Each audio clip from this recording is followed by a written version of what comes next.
হারানো বাগরোলের ছানা পোনারা ফিরে পেল তাদের মায়ের কোল।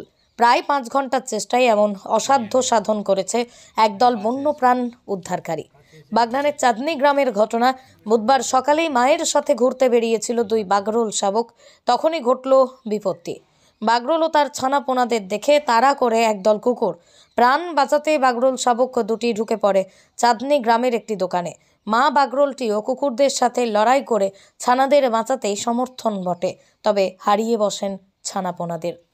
এহেন ঘটনাটি চাক্ষুষ করেন চাঁদনী গ্রামের বাসিন্দা অভিজিৎ মণ্ডল, রাহুল সাউ এবং প্রত্যুষ প্রামাণিকরা। বিষয়টি জানতে পারেন যে এলাকার আরেক বাসিন্দা শ্রীবাস বেরা। এরপরই শ্রীবাস খবর দেন বন্যপ্রাণ সংরক্ষণকারী চিত্রক প্রামাণিককে। খবর পেয়ে সকালেই চাঁদনী গ্রামে ছুটে যান বন্যপ্রাণ উদ্ধারকারী চিত্রক সুমন্ত, ইমন, রঘুনাথরা। চিত্রক বলেন, আমরা ঘটনাস্থলে গিয়ে দেখি বাগরোল শাবক দুটি সুস্থ রয়েছে। তিনি বলেন, এলাকার অনেক লোকজন বাগরোল শাবক দুটিকে বন দপ্তরের হাতে তুলে দেওয়ার কথা বলেন। তখন আমরা বিষয়টা বন দপ্তরকে জানাই এবং তাদের অনুমতি নিয়ে আমরা ঠিক করি বাগরোল শাবক দুটিকে তার মায়ের কাছে ফিরিয়ে দেব। কারণ বাস্তুচ্যুত করলে শুধু বাস্তুতন্ত্রের ক্ষতি হবে এমনটা নয়, ক্ষতি হতে পারে শাবক দুটিরও। আমরা এখন আছি হাওড়া জেলার বাগনান চাঁদনীতে। তো এই চাঁদনীর এখানে আজকে সকালবেলা অভিজিৎ মণ্ডল ও রাহুল সাউ ওরা দেখতে পায় যে আমাদের পশ্চিমবঙ্গের যে রাজ্য প্রাণী বাগরোল বা মেছো বেড়াল বা ফিশিং ক্যাট, এর 2টি বাচ্চা আমাদের এদেরই এলাকায় একটি মাঠের মধ্যে ঘোরাঘুরি করছে এবং কুকুরে তাড়া করেছে। তো সেই মুহূর্তে রাহুল সাউ ও যোগাযোগ করে শ্রীবাস বেরার সাথে। তো শ্রীবাস আমাদের সাথে যোগাযোগ করে এবং এখানকার এলাকার পরিবেশপ্রেমী যুবক প্রত্যুষ প্রামাণিক বাচ্চাগুলিকে দেখে বুঝে যায় যে এগুলি বাগরোল বা মেছো বেড়াল, এবং অভিজিৎ ও রাহুল ও প্রত্যুষ ওরা বাচ্চাগুলিকে নিয়ে একটি খাঁচার মধ্যে রাখে। খবর পেয়ে আমি, ইমন কল্যাণ ধাড়া, আমাদের সুমন্ত দাস এবং রঘুনাথ মান্না আমরা এসেছি এবং বাচ্চাগুলিকে আমরা নিয়ে দেখেছি। এরা একদম সুস্থ বাচ্চা এবং এই এলাকায় প্রচুর মেছো বেড়াল বা বাগরোল আছে।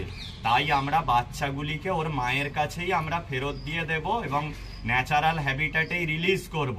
তো আপনাদেরকে এটাই বলার যে বাগরোল বা মেছো বেড়াল এরা বাঘ বা চিতাবাঘ কেউ নয়। এরা আমাদের পশ্চিমবঙ্গের রাজ্য প্রাণী, নিরীহ জংলি বেড়াল। এরা সাধারণত মাছ, ইঁদুর, সাপ এইসব খেয়ে এরা এদের জীবন অতিবাহিত করে। বর্তমানে এদের সংখ্যা প্রচুর কমে যাচ্ছে।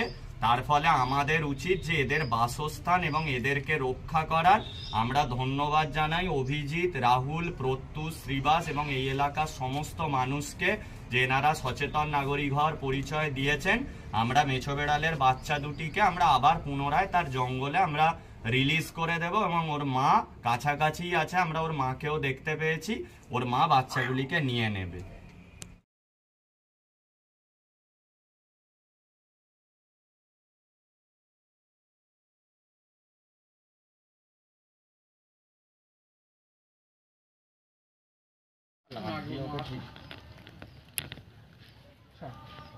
এটা দিয়ে বের করতে পারবে, আশা করা যায়? হ্যাঁ, বের করে গ্লাসটা পড়ে একবার হাত দে, তাহলে ডাব্বা সরাও, ডাব্বাটা সরা শুধু এরকম ভাবে নেবে না।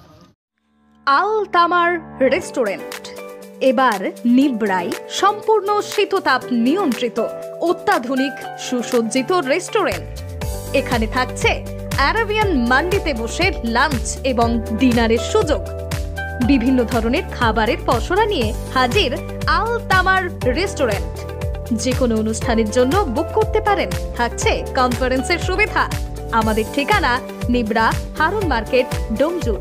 যোগাযোগ করুন 9123608838। আরাবিয়ান মান্ডির স্বাদ গ্রহণ করতে হলে আপনাকে আসতেই হবে আমাদের রেস্টুরেন্টে। তাহলে আর দেরি কেন? আজই আসুন আল তামার রেস্টুরেন্টে।